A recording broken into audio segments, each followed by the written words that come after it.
ایسا نہیں ہے کہ کوئی جو ہے اسے دولت کی بدہضمی ہو رہی ہو اور کوئی وہ ہے کہ جو بھوکا مر رہا ہو، ایسا نہیں ہے۔ دیکھو ہمارے ہاں انسانی شرافت، انسانی عزت، انسانی پریسٹیج اور انسانی حقوق بہتر سے بہتر شکل میں موجود ہیں، حریت ہے، آزادی اظہار رائے ہے، سب کچھ ہے۔ یہ کام اگر وہ امت کرے تو اس سے زیادہ خوش نصیب کوئی نہیں۔ پھر دنیا میں اس کو غلبہ ہوگا، دنیا کی خلافت اس کو دی جائے گی، دنیا کی امامت اس کو دی جائے گی، دنیا کی قیادت اس کو دی جائے گی۔ جیسے کبھی اقبال نے کہا تھا کہ سبق پھر پڑھ شجاعت کا، عدالت کا، صداقت کا، لیا جائے گا تجھ سے کام دنیا کی امامت کا۔ لیکن پھر وہی سبق پڑھنا پڑے گا جو صحابہ کرام نے پڑھا تھا۔ جب صحابہ کرام نے وہ سبق پڑھا تھا تو دنیا کی امامت اللہ نے ان کو عطا کی تھی کہ نہیں کی تھی؟ اگر تو اس کے مطابق عمل ہے تو ان سے زیادہ اللہ کو محبوب کوئی نہیں، اور اگر طرز عمل برعکس ہو جائے، کہیں کچھ اور کریں کچھ اور، کہیں یہ کہ قرآن پر ہمارا ایمان ہے اور اس کے قانون کو نافذ نہ کریں، کہیں یہ کہ ہماری تو محبوب ترین شخصیت محمد ہیں اور ان کی سنت کے اوپر عمل نہ کریں صلی اللہ علیہ وسلم، قرآن نے جس شے کو حرام کیا ہے اس پر اس کا استعمال کر رہے ہوں، اگر طرز عمل یہ ہو اور یہ طرز عمل اس حد کو پہنچ جائے کہ دنیا تانے دے یہ مسلمان کہاں اسلام، دنیا میں ہمیں دکھاؤ کہاں اسلام، یہ مسلمان کیا اسلام پر کار بن رہے ہیں؟ جارج برنارڈ شاہ نے کہا تھا کہ میں جب قرآن پڑھتا ہوں تو محسوس کرتا ہوں اس سے بہتر کتاب کوئی ممکن نہیں، لیکن جب مسلمانوں کو دیکھتا ہوں تو محسوس کرتا ہوں ان سے زیادہ ذلیل قوم دنیا میں کوئی نہیں۔ یہ کنٹراسٹ ہے جو ہم اپنے وجود سے پیش کر رہے ہیں۔ کیا اس کی وجہ سے لوگ اسلام کی طرف راغب ہوں گے یا اسلام سے متنفر ہوں گے؟ کیا ہمارا منہ ہوتا ہے ہم باہر جاتے ہیں؟ اسی لیے ہم تو تبلیغ، میں تو کم سے کم وہاں جا کر جو مسلمان کھوئی ہوئی بھیڑیں ہیں امت محمد صلی اللہ علیہ وسلم کی، انہی کو ریکلیم کرنے کی کوشش کرتا ہوں، جیسے کہ حضرت مسیح نے کہا تھا میں تو بنی اسرائیل کے گھرانے کی کھوئی ہوئی بھیڑوں کی تلاش میں آیا ہوں۔ میرا منہ نہیں ہے کہ میں وہاں کسی امریکن سے بات کروں، وہ یہ کہے گا تم اپنا گھر تو سنوارو، فزیشن ہیل تھائی سیلف، تم ایک چھوٹا سا ملک نہیں چلا سکتے، تم نے اس کا بیڑا غرق کر کے رکھ دیا ہے، تم نے اسے کورٹ آف وارڈ بنوا دیا ہے آئی ایم ایف کا۔ ہاں یہاں تو گھڑی گھڑی جو ہے قرقمین آتے ہیں آئی ایم ایف کے اور ورلڈ بینک کے قرقی کرنے کے لیے، ہر روز ایک نئی قرقی ہو رہی ہے، ہر روز جو ہے آج پھر گاڑیوں کا کرایہ بڑھ رہا ہے، بجلی کا کرایہ قرقی ہو رہی ہے۔ عوام کے اندر جو بھی راہسا رہ گیا اسے بھی چوسنے کا اور کشید کرنے کے لیے ایک حکومت کو گرا دو وہ تو بدنام کر دی گئی، دوسری حکومت لے آؤ اس کے ہاتھ میں کچھ کام کروا لو، وہ بدنام ہو جائیں گے تو ان کو بھی ہٹا دینا۔ ان کا کیا کھیل ہے؟ یہ کھیل کھیلتے رہیں گے اور اس میں یہ ہے کہ اپنی قرقیاں کرتے چلے جاؤ۔ یہ حال اب کیا میرا منہ ہے کہ میں جا کر وہاں بات کروں؟ تم اپنے گھر کو دیکھو، تم اپنے ملک کو دیکھو، ایک وہ ہے جنہیں تصویر بنا آتی ہے، ایک تم ہو کہ لیا اپنی بھی صورت کو بگاڑ۔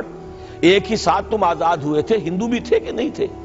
انہوں نے اس ملک کو بنایا ہے، اپنی معیشت کو، اپنی اکانومی کو اپنی بنیادوں پر، اپنے پاؤں پر، اپنے پیروں پر کھڑا کیا ہے۔ آج جو ہے وہ ایک منی سپر پاور بن چکا ہے، اور وہ کہ ڈرتا تھا پاکستان دو طرف سے ہمیں جو ہے قابو میں کر لے گا۔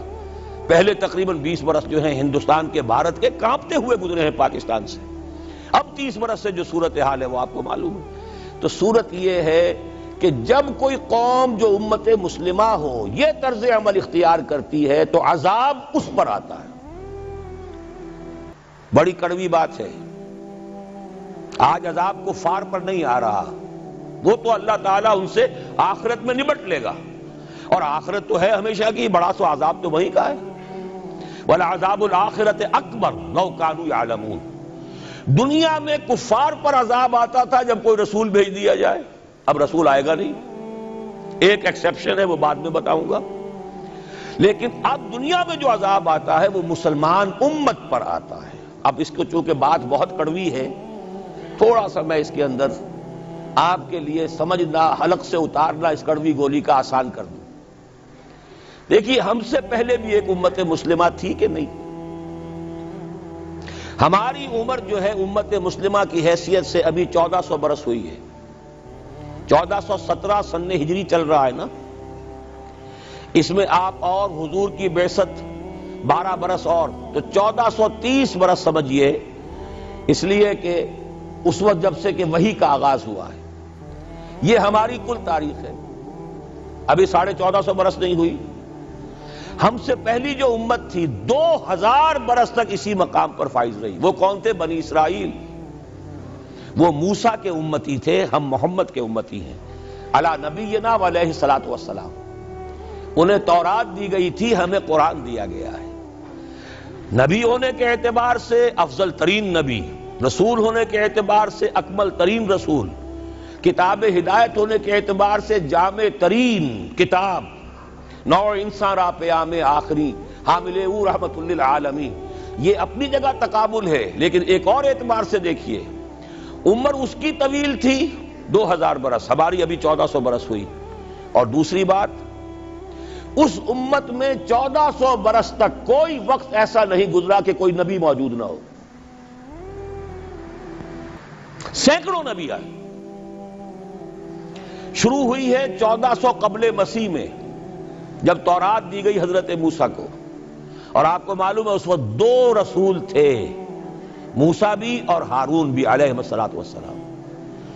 پھر حضور کی حدیث بخاری شریف میں موجود ہے، کانت بنو اسرائیل تسوسہم الانبیاء کلما ہلک نبی خلفہ نبی۔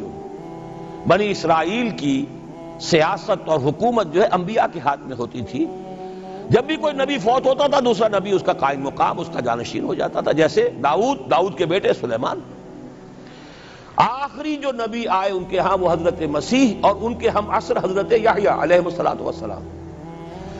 تو یوں سمجھیے 2 سے شروع ہوا، 2 پر ختم ہوا، موسیٰ و ہارون، عیسیٰ و یحییٰ، درمیان میں 1400 برس، اور کوئی وقت ایسا نہیں ہے جب کہ کوئی نبی موجود نہ ہو۔ کیسی امت تھی!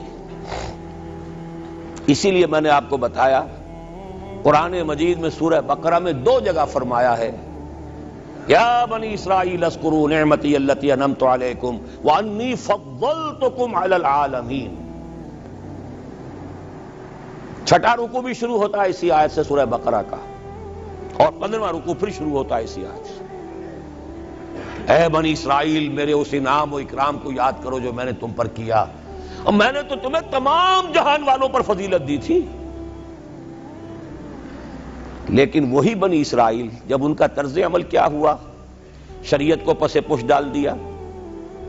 نبذ فریق من الذین اوتوا الکتاب کتاب اللہ وراء ظہورہم مثل الذین حملوا التوراۃ ثم لم يحملوها كمثل الحمار يحمل اسفارا۔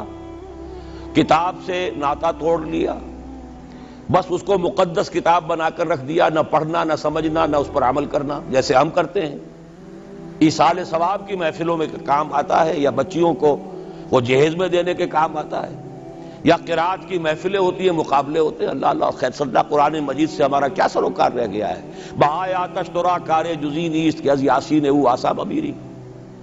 عیاشیاں کرتے تھے، بدماشیاں کرتے تھے، غلط کام کرتے تھے، لیکن انہیں خیال یہ تھا کہ ہم چونکہ ابراہیم کی نسل سے ہیں، موسیٰ کی امت میں سے ہیں، نحن ابناء اللہ واحباؤہ، ہم تو اللہ کے بیٹوں کے مانند بڑے چہیتے ہیں۔ اسی پر اللہ نے فرمایا فَلِمَ يُعَذِّبُكُمْ بِذُنُوبِكُمْ بَلْ أَنْتُمْ بَشَرٌ مِّمَّنْ خَلَقَ۔ ایسے ہی تم چہیتے اور لاڈلے ہو تو اللہ تعالیٰ تمہیں عذاب کیوں دیتا رہا ہے؟ تمہیں نیبوکڈنیزر کے ہاتھوں پٹوایا 600 قبل مسیح میں، یوں سمجھیے تقریباً وسط میں آتا ہے یہ معاملہ۔ 1400 قبل مسیح میں تورات دی گئی، اور سمجھیے کہ ایک مسیحی میں حضرت مسیح آ رہی ہے 30 سن عیسوی میں، ان کے درمیان تقریباً وسط میں اشیریوں کے ہاتھوں پٹوایا اور بابلیوں کے ہاتھوں پٹوایا۔ بخت نصر جس کو کہتے ہیں، نیبوکڈنیزر، 6 لاکھ یہودی اس نے قتل کیے یروشلم میں، 6 لاکھ کو قیدی بنا کر لے گیا۔ ہیکل سلیمانی گرا دیا گیا جو کہ ان کا کعبے کے درجے میں تھا، اور یہ کہ کوئی ایک متنفس نہیں بچا یروشلم میں، کوئی 2 اینٹیں سلامت نہیں رہی۔ انہیں لے گیا بیبیلونیا میں، کیپٹیوٹی، پیریڈ آف کیپٹیوٹی۔ وہاں سے واپس آئے، توبہ کی انہوں نے، حضرت عزیر علیہ السلام کی دعوت توبہ جو ہے، توبہ کی منادی کے نتیجے میں، تو پھر اللہ نے انہیں ایک موقع اور دیا، اور ان کی ایک بڑی عظیم سلطنت قائم ہوئی، مکابی سلطنت، اور پھر ٹیمپل جو ہے دوبارہ بنا. یہ جو سیکنڈ ٹیمپل کہلاتا ہے، دوسری تعمیر جو ہوئی ہیکل سلیمانی کی، اس کو بھی پھر دوبارہ جب ان کے ہاں وہی لچھن آئے، میں تجھ کو بتاتا ہوں تقدیر امم کیا ہے، شمشیر و ثنا اول، طاؤس و رباب آخر. جب وہی لچھن ہو گئے پھر عذاب کے کوڑے پڑے، پہلے گریکس کے ذریعے، یونانیوں کے ذریعے، پھر رومنز کے ذریعے، اور سن 70 عیسوی میں وہ دوسرا ہیکل سلیمانی بھی مسمار کر دیا گیا اور انہیں فلسطین سے نکالا دے دیا گیا. نکل جاؤ یہاں سے. تقریباً یوں سمجھئے کہ 1917 تک، سن 70 سے 1917 تک کتنے ہو گئے؟ 1850 برس ہو گئے تقریباً. 1850 برس یہ لوگ پھر فلسطین میں داخل نہیں ہو سکے، اور وہ ہیکل سلیمانی آج تک بھی پڑا ہوا ہے منہدم، سوائے اس کی ایک دیوار کے جسے یہ ویلنگ وال کہتے ہیں. وہاں جاتے ہیں، رو دھو کر آ جاتے ہیں. اب تو خیر ان کا قبضہ ہے، جانا آنے کا سوال نہیں رہا، ورنہ 1967 سے پہلے بھی اجازت لے کر جاتے تھے، ماتم کر کے آ جاتے تھے. اس لیے کہ یروشلم جو ہے اس پر قبضہ تو ان کا ہو گیا تھا، لیکن مشرقی علاقہ ہے وہ، اور اس پر ابھی عربوں کا زیادہ تسلط تھا. اب وہ ختم ہو رہا ہے.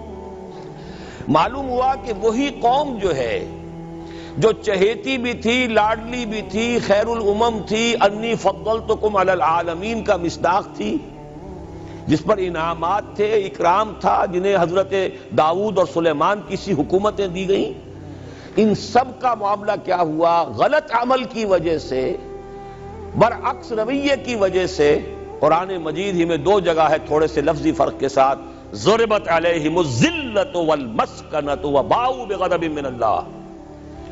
ان پر ذلت تھوپ دی گئی، ذلیل کر دیے گئے. 1850 برس تک، پہلے 150 برس تک کیپٹیوٹی میں رہے تھے، اب 1850 برس تک جسے یہ ڈائسپورا کہتے ہیں اس میں رہے. روتے تھے، یاد کرتے تھے اپنی فلسطین کی سرزمین کو کہ ہم وہاں سے نکالے گئے ہیں. وہ بھی حضرت عمر نے اجازت دی تھی جا کر، جبکہ یروشلم جو ہے ہینڈ اوور کیا ہے وہاں کے عیسائیوں نے، حضرت عمر کے حوالے کیا ہے رضی اللہ تعالی عنہ، تو حضرت عمر نے انہیں آ کر زیارت کرنے کی اجازت دی، ورنہ زیارت کی اجازت بھی نہیں تھی. عیسائیوں نے روکا ہوا تھا، نو جیو کوڈ انٹر جیروشلم. اور وہ جو معاہدہ کیا تھا عیسائیوں نے حضرت عمر سے، یہ ان کی طرف سے شرط تھی کہ آپ یہاں یہودیوں کو آباد ہونے کی اجازت نہیں دیں گے، لیکن کم اینڈ وزٹ، آئیں، زیارت کریں اور جائیں، لیکن یہاں آباد نہیں ہوں گے. یہ قوم جو اونچی تھی، بڑی تھی، فضلتکم علی العالمین تھی، لیکن وہی قوم ضربت علیہم الذلۃ والمسکنۃ وباؤوا بغضب من اللہ، اللہ کے غضب کو لے کر لوٹی. یہ ہے اصل میں وہی معاملہ جو آج ہمارے ساتھ ہے. اللہ کا قانون تو غیر جانبدار ہے. وَلَن تَجِدَ لِسُنَّتِ اللَّهِ تَحْوِيلًا وَلَن تَجِدَ لِسُنَّتِ اللَّهِ تَبْدِيلًا. اللہ کا قانون قوموں اور امتوں کے لیے بدلتا نہیں. وہی صورت ہے. ہمیں بھی کہا گیا کنتم خیر امت اخرجت للناس، تم بہترین امت ہو جسے دنیا والوں کے لیے نکالا گیا ہے. تمہارا کام کیا ہے؟ ہم تو جیتے ہیں کہ دنیا میں تیرا نام رہے. کہیں ممکن ہے کہ ساقی نہ رہے، جام رہے. ہمارا کام تو تھا اس اسلام پر عمل کریں اور دنیا کو دعوت دیں، اپنے عمل میں بھی گواہی دے، آؤ دیکھ لو ہم جو کچھ کہہ رہے ہیں یہ تھیوری نہیں ہے، یہ صرف لفاظی نہیں ہے، یہ شاعری نہیں ہے. اگر محمد رسول اللہ نے فرمایا صلی اللہ علیہ وسلم سید القوم خادمہم، آؤ دیکھ لو مدینے میں ہمارا خلیفہ عمر فاروق خادم ہے کہ نہیں ہے؟ کیا کوئی بادشاہ ہے؟ کیا اس نے کوئی محل بنایا ہے؟ کیا اس کے لیے کوئی خدم و حشم ہے؟ کیا اس کے لیے کوئی باڈی گارڈ ہے؟ کچھ بھی نہیں. جیسی جھونپڑیاں دوسروں کی ہیں ویسی جھونپڑا اس کا ہے. جیسے پیبند لگے ہوئے کپڑے دوسروں کے ہیں، بلکہ دوسروں کے بہتر بھی ہوں گے، اس کے کپڑوں میں پیبند لگا ہوا ہے. اس کے نام سے قیصر و کسریٰ کے درباروں میں لرزہ ہے، لیکن اس کی سادگی کا عالم یہ. آؤ دیکھو، see with your own eyes, come here, see it. یہ اگر ہم کرتے اور کر سکتے، جب تک کرتے رہے تو ہم سے اونچا کوئی نہیں، اللہ کا ہم سے بڑھ کر محبوب کوئی نہیں، ہم سے زیادہ امت مرحومہ اور کوئی نہیں. لیکن جب ہم نے برعکس روش اختیار کی تو کیا ہوا؟ جیسے انہیں پٹوایا گیا تھا ایشورینز کے ہاتھوں، ہمیں پٹوایا گیا سب سے پہلے جو صلیبیوں کے ہاتھوں، کروسیڈرز. کئی لاکھ مسلمان قتل ہوا کروسیڈز کے اندر. جب پہلی مرتبہ عیسائیوں نے قبضہ کیا یروشلم پر، تقریباً 90 برس 88 برس عیسائیوں کے قبضے میں رہا ہے، اب وہ دوبارہ چلا گیا یہودیوں کے قبضے میں۔ اس وقت جو ہے اتنا قتل عام ہوا تھا عربوں کا اور مسلمانوں کا یروشلم میں کہ جب فاتحین کے گھوڑے داخل ہوئے ہیں شہر کے اندر تو گلیوں کے اندر ان کے گھٹنوں تک خون کی نہر بہہ رہی تھی۔ اس کے بعد آیا فتنہ تاتار، کروڑوں مسلمان قتل ہوئے، یہ لاکھوں کی بات نہیں ہے، کروڑوں مسلمان۔ پورا روسی ترکستان کا علاقہ ختم ہوا، افغانستان ختم ہوا، ایران ختم ہوا، عراق ختم ہوا، 4 عظیم مملکتیں۔ اور آخری خلیفہ بنو عباس کا وہ گھسیٹ کر نکالا گیا اپنے محل سے، مستعصم باللہ۔ ویسے تو نسل تو حضور کے چچا کی نسل سے تھا، عباسی تھا، حضرت عباس رضی اللہ تعالی عنہ کی نسل سے ہے، مستعصم باللہ، لیکن اس کو گھسیٹ کر نکالا گیا ایک جانور کی کھال کے اندر لپیٹ کر، اور تاتاریوں نے اپنے گھوڑوں کے سموں تلے اسے کچل دیا۔ وہ دن اور آج کا دن پھر امت مسلمہ کی قیادت عربوں سے چھین لی گئی۔ اس کے بعد اللہ نے پھر کرم فرمایا، پھر کچھ اولیاء اللہ کے ذریعے سے، کچھ صوفیاء کے ذریعے سے اتنا بڑا معجزہ ہو گیا، جیسا کہ حضرت عزیر علیہ السلام کے ذریعے سے ہوا تھا کہ یہود میں دوبارہ انابت اللہ، توبہ کا جذبہ پیدا ہو گیا۔ ایسے ہی کچھ صوفیاء کرام کے ذریعے سے، نیک لوگوں کے ذریعے سے، اللہ والوں کے ذریعے سے، وہی تاتاری جنہوں نے کروڑوں مسلمانوں کو قتل کیا تھا خود مسلمان ہو گئے۔ ہے آیا فتنہ تاتار کے افسانے سے، پاسباں مل گئے کعبے کو صنم خانے سے۔ پھر غلبہ ہوا، پھر ترکوں کی عظیم حکومت قائم ہوئی، ترکان تیموری، Terken Usmani, Terken Seljuqi, Terken صفوی۔ عرب تو معزول ہو گئے تھے، لیکن ترکوں کی زیر قیادت پھر گریٹ آٹومان امپائر میں قائم ہوئی۔ اس کے بعد پھر جب وہ ترکوں کے اندر بھی وہی بادشاہت، وہی عیاشیاں، وہی محل بن رہے ہیں، وہی جو ہے توپ کاپی محل جا کر دیکھ لیجئے، وہی عیاشیاں شروع ہو گئی، وہی اللے تللے ہو گئے، وہی ظلم شروع ہو گئے، تو پھر اللہ نے دوبارہ پھر ہمیں یورپی اقوام کے ہاتھوں ذلیل کیا، کہیں انگریزوں کے غلام، کہیں فرانسیسیوں کے غلام، کہیں اطالویوں کے غلام، کہیں ولندیزیوں کے غلام۔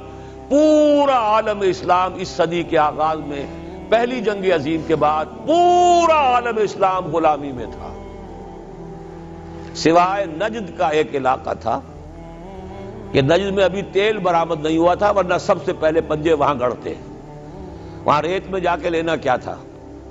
باقی تو یہ ہندوستان غلام ہے، انڈونیشیا غلام ہے، سب کے سب یہ جاوا، سماٹرا، چلتے جائیے سب غلام ہیں۔ اس کے بعد ایران چاہے براہ راست غلامی نہیں تھی لیکن انگریزوں کے انتداب میں تھا، کنٹرول انہی کا تھا۔ عراق پر انگریزوں کا کنٹرول تھا۔ اسی طریقے سے یہ ساری جو عرب مملکتیں ہیں یہ انگریزوں کے زیر اثر تھی، اور یا یہ کہ فرانسیسیوں کے زیر اثر تھی۔ شمالی افریقہ یا فرانسیسیوں کا تھا یا اسپین کا تھا، اور یا یہ کہ اطالویوں کا تھا لیبیا۔ یہ حال ہمارا ہوا۔ یہ ہے اصل سبب اور یہ ہے معاملہ جس میں اب میں آخری بات اس موضوع پر کہہ دینا چاہتا ہوں۔ یہ پروسیس بہت جلد ایک بہت بڑی کلائمیکس کو اور بہت بڑی انتہا کو پہنچنے والا ہے۔ وہ انتہا کیا ہے؟ دیکھیے، میں نے جو کہا تھا کہ ایک استثناء ہے، ایک قوم، ایک امت ایسی ہے کہ جس نے اپنے رسول کو رد کیا اور اسے ہلاک نہیں کیا گیا۔ حضرت نوح کی قوم غرق، حضرت ہود کی قوم ختم، حضرت صالح کی قوم ختم، حضرت شعیب کی قوم ختم، آل فرعون ختم۔ یہود وہ امت ہے کہ معزول تو ہو گئی، جیسے ہی حضور آ گئے قرآن لے کر معزول ہو گئے۔ وہ جیسے کوئی ایک منصب ہے، اس منصب سے معزول کر دیے گئے، قتل نہیں کیا گیا، انہیں زندہ رکھا گیا۔ منصب تو اب قرآن آ گیا، محمد رسول اللہ آ گئے صلی اللہ علیہ وسلم، اور کعبے کے گرد ایک نئی امت۔ وَكَذَلِكَ جَعَلْنَاكُمْ أُمَّةً وَسَطًا لِتَكُونُوا شُهَدَاءَ عَلَى النَّاسِ وَيَكُونَ الرَّسُولُ عَلَيْكُمْ شَهِيدًا۔ اگرچہ یہ امت 600 برس قبل قتل اور ختم ہونے کی مستحق ہو چکی تھی۔ کیوں؟ 600 برس قبل آئے تھے حضرت مسیح علیہ السلام، اور قرآن میں بھی ہے اور موجودہ بائبل میں بھی ہے کہ حضرت مسیح کو اسرائیل ہی کی طرف بھیجا گیا۔ صرف سورہ آل عمران میں ہے رسولاً الی بنی اسرائیل، یہ تو صرف محمد الرسول اللہ صلی اللہ علیہ وسلم ہے جنہیں پورے عالم انسانیت کی طرف بھیجا گیا. کوئی اور رسول تمام انسانوں کے لیے مبعوث نہیں ہوا. اور ابھی بائبل میں موجود ہے کہ میں صرف اسرائیل کے گھرانے کی کھوئی ہوئی بھیڑوں کی تلاش میں آیا ہوں. اسی لیے میں نے کہا تھا میں بھی امریکہ وغیرہ جاتا ہوں تو یہ اپنے پاکستانی ہندوستانی بھائی جو ہیں یہ کھوئی ہوئی بھیڑیں وہاں جا کر جو ہیں وہ گم ہو گئی ہیں، ان گمشدہ بھیڑوں کی تلاش میں. تو اس کو اچھی طرح سمجھ لیجئے، حضرت مسیح کی بعثت تھی بنی اسرائیل کی طرف، اور بنی اسرائیل نے نہ صرف یہ کہ ان کو مانا نہیں بلکہ الٹا اپنے بس پڑتے سولی پر چڑھا دیا. اپنے بس پڑتے، اس میرے الفاظ کو نوٹ کر لیجئے. گویا کہ یہ اب اس عذاب استیصال، آخری ہلاکت والے عذاب کے مستحق ہو گئے. لیکن یہ پوری انبیاء اور رسل کی تاریخ میں ایک استثناء ہے کہ اس میں جیسے آج کل ہم کہتے ہیں ججمنٹ ریزروڈ، حضرت مسیح کو اللہ نے زندہ اٹھا لیا، یہود کے اوپر لعنت تو کر دی، ختم نہیں کیا. سمجھ رہے ہیں میری بات کو؟ سن 70 سے ان پر عذاب آیا، حضرت مسیح سن 33 عیسوی میں اٹھائے گئے. سن 70 میں عذاب آ گیا ٹائٹس رومی کے ہاتھوں، وہ ہیکل سلیمانی بھی پھر دوبارہ گر گیا اور انہیں نکال دیا گیا ڈائسپورا سن 70 سے. لیکن ختم نہیں کیا گیا. یہ استثناء ہوا ہے. کیوں ہوا ہے؟ یہ بات پھر دوسری میری آج کی گفتگو میں بڑی کڑوی بات ہے، بہت کڑوی بات ہے. یہ جو دوسری امت جو جس سے کہ میں اور آپ ہیں، اور جو بہترین امت ہے، کنتم خیر امت، یہ جب طرز عمل وہی اختیار کرے گی جو یہودیوں نے کیا تھا، ان کو سزا ان ملعونوں کے ہاتھوں دلوائی جائے گی. بات سمجھ لیجئے میری. آپ کو معلوم ہے پھانسی کا پھندا کون ڈالتا ہے؟ چوڑا. اور ہندوستان میں مجھے بتایا مولانا امین حسن اصلاحی صاحب نے، وہ مشرقی یو پی سے ان کا تعلق ہے، اعظم گڑھ سے، کہ ہمارے علاقے میں یہ رواج تھا کہ اگر کوئی راجپوت شخص کوئی بہت گھناؤنا کوئی کام کرتا تھا تو اس کو جوتے لگواتے تھے چمار کے ہاتھوں. راجپوت کے سر پر راجپوت کا جوتا پڑا تو چلیے جوتا تو ہے لیکن ہے تو راجپوت کا. لیکن جب راجپوت کے سر پر چمار کا جوتا پڑتا تھا، جسے انگریزی میں ہم کہتے ہیں to add insult to injury, ایک تو تکلیف ہو رہی ہے جوتے کی اور ایک انسلٹ ہو رہی ہے کہ چمار کا جوتا ہے، تو یہ گویا کہ بدترین سزا ہو گئی. یہ امت جتنی اونچی ہے، جس کے رتبے ہے سوا، اس کی سوا مشکل ہے. جس کا مقام بلند ہے اسی اعتبار سے ان کو پھر سزا بھی سخت ملتی ہے. صاف فرما دیا اللہ تعالیٰ نے سورہ احزاب میں، اے نبی کی بیویوں تم عام لوگوں کی طرح نہیں ہو، لستم کاحد من النساء، لستن کاحد من النساء. اگر تم نے کوئی غلط حرکت کی دوہرا عذاب ملے گا. اور بات صحیح ہے، جن کے رتبے ہیں سوا ان کی سوا مشکل ہے. اس امت کو عذاب کے کوڑے مارنے والی قوم وہ ملعون اور مغضوب علیہم قوم ہے، جس کے لیے قرآن مجید 2 دفعہ کہتا ہے ضربت علیہم الذلۃ والمسکنۃ وباؤوا بغضب من اللہ. اور یہ کوڑے بہت زبردست شکل میں ابھی آنے والے ہیں.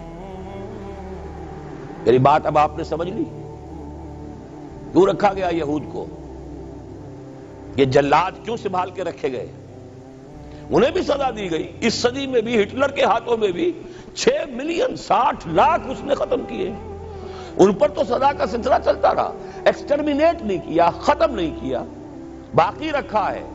اس لیے کہ ان کو کوڑا بنا کر امت مسلمہ کی پیٹھ پر مارنا ہے کہ تمہارا رتبہ، تم محمد کے امتی صلی اللہ علیہ وسلم، ہمارے آخری رسول، ہمارے اکمل رسول، ہمارے خاتم النبیین، خیر البشر، اور ان کی امت ہو کر تمہارا حال یہ ہے. تو تم سزا کے مستحق جو ہو، وہ سزا ہے کہ جو اچھی طرح سمجھ لیجئے ہماری حال جو اس صدی کے آخر میں شروع میں ہوا تھا کہ تمام مسلمان غلام، اس غلامی کے اوپر جو مزید کوڑا تیار ہوا 1917 میں بالفور ڈیکلریشن کے ذریعے سے برطانیہ نے اجازت دے دی کہ یہودی آ سکتے ہیں، اب فلسطین میں آ کر آباد ہو سکتے ہیں. وہ مکان خرید سکتے ہیں، جائیداد خرید سکتے ہیں، زمینیں خرید سکتے ہیں۔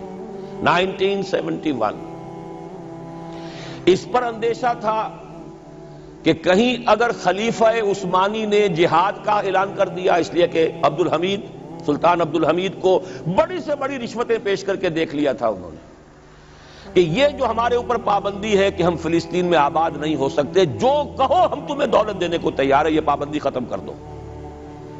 سلطان عبد الحمید ویسے جو بھی کچھ تھے چھوڑ دیجئے، لیکن یہ کہ اس نے کہا کہ جو معاہدہ عمر نے کیا تھا رضی اللہ تعالی عنہ، میں پیچھے نہیں جاؤں گا، لہذا خلافت ختم کروا دی۔ اور کروائی کس کے ہاتھوں؟ ایک مسلمان کے ہاتھوں، اس لیے کہ فری میسن تھا مصطفیٰ کمال پاشا، فری میسن، یہ سب یہودیوں کے ادارے۔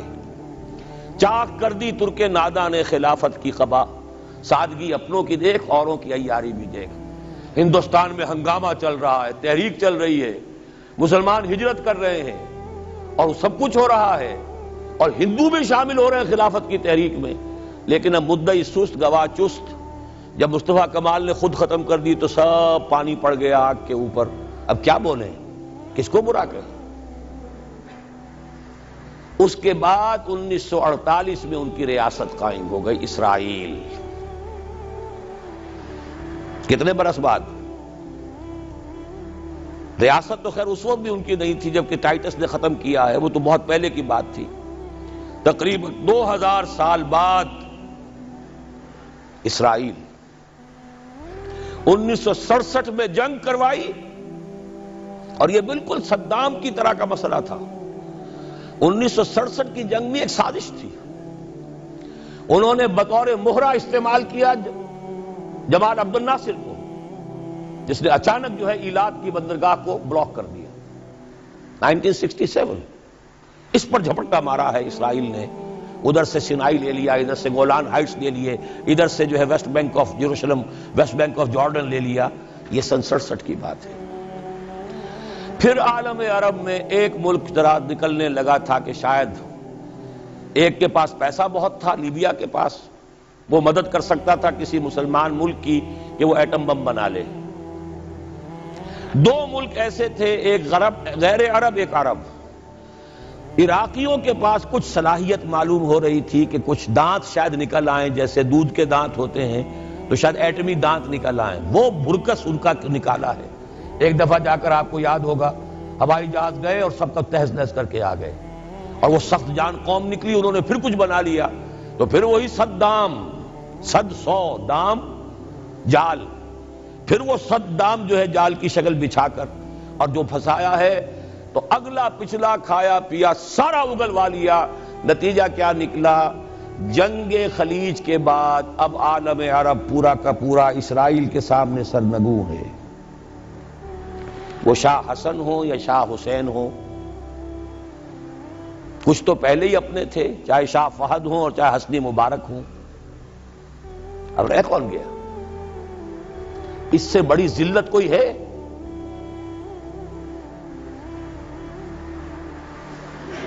جن کے ساتھ ایک میز پر بیٹھنے کو تیار نہیں تھے، جن کے ساتھ گفتگو کو تیار نہیں تھے، اور بلا کر کہاں کھڑا کیا ہے؟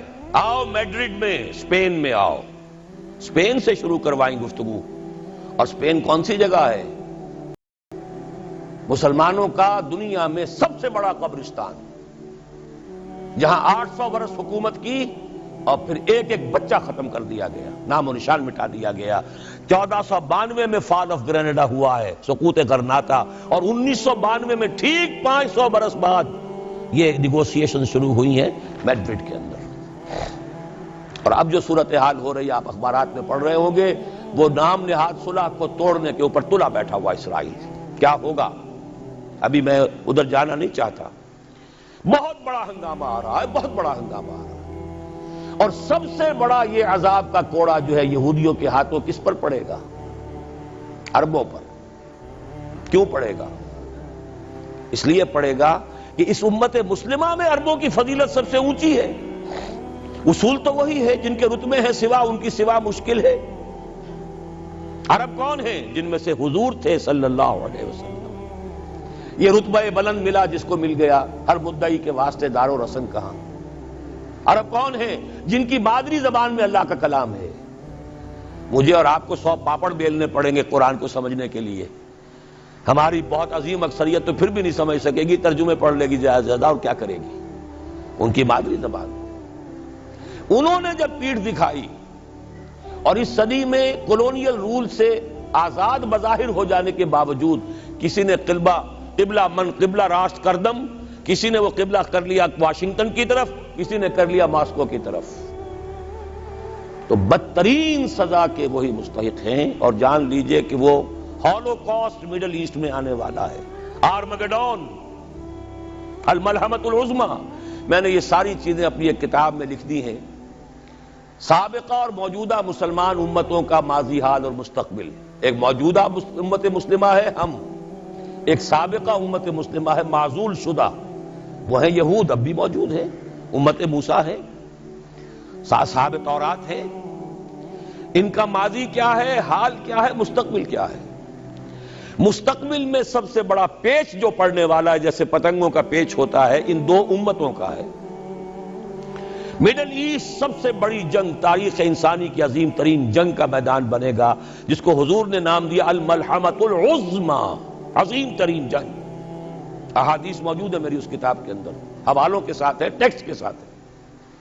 ویل للعرب من شر قد اقترب، ہلاکت اور بربادی ہے عرب کے لیے اس شر سے جو قریب آ چکا ہے۔